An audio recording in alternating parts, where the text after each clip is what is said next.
मो ना चंद्रशेखर प्रतिनिधि मंदिर पुरोहित नीलकंठ मंदिर आज सकाल प्रातः समय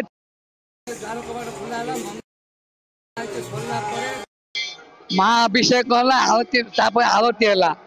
आरती सरला सर्वसाधारण भक्त मान दर्शन चली बर्तमान धाड़ी चली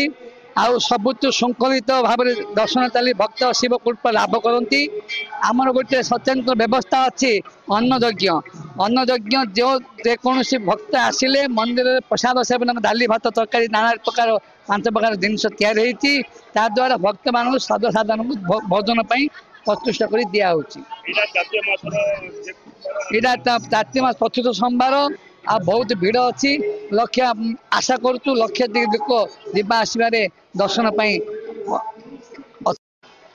मो ना मुकेश राउल नीलकंठ मंदिर मो पूजक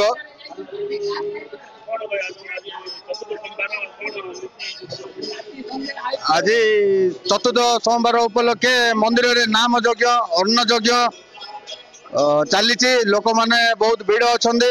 लोक माने आसुचंदी अन्न यज्ञ से प्रसाद सेवन कर संध्या आलती आमर 54 आलती हम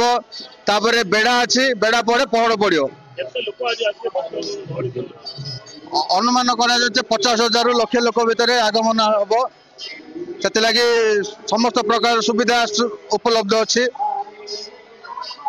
भाग्यलक्ष्मी गौड़ आज ये प्रथम थर आसती नीलकंठेश्वर मंदिर बहुत शांति श्रृंखला सह दर्शन होगा तो बहुत लोकर गहली 50,000 लक्ष लोक आसती अन्नप्रसाद भी कमिटी तरफ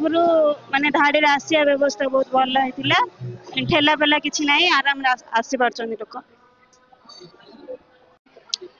नीलकंठ सेवा प्रतिष्ठान कमिटीर संपादक दाशरथी बेहेरा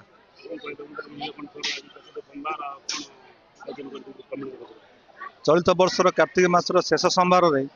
भक्तों भीड़ अन्न प्रसाद सेवार चलती आउ मंदिर रे भक्त प्रभु दर्शन करने बहुत भीड़ चली 50,000 तो लक्षे उपरे लोक आगमन रही कमिटी तरफ भक्तों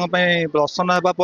प्रसाद सेवन व्यवस्था रखा जाइए भक्तों धाड़ी गला बेले भक्त आमर सभ्य भाई मैंने पूरा से दायित्व रही सुविधा जमी दर्शन कर पदा बाहर मो सभापति श्री नीलकंठ सेवा प्रतिष्ठान कमिटी हाँ आज बहुत उत्साह लगे जेहतु 3 पाली आम हो पार ना वर्षा जो लोक तथापि लोक आसते कि आज बहुत उत्साहित भाव लोक आसुँच भक्त गहली अच्छी से पुलिस प्रोटेक्शन अच्छी फायर प्रोटेक्शन अच्छी अन्न यज्ञ भी चलती प्राय 10,000 ठू ऊर्ध्व लोक व्यवस्था होती लोके भी श्रृंखला जाऊँच बहुत भल अच्छी